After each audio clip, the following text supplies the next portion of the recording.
You ask Tiger to solve. This deals with linear equations with one unknown. The final result is q equals -9/5. Let's solve it step by step. Simplify the expression. Group like terms. Simplify the arithmetic.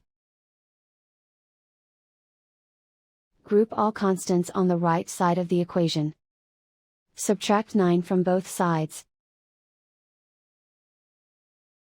Simplify the arithmetic.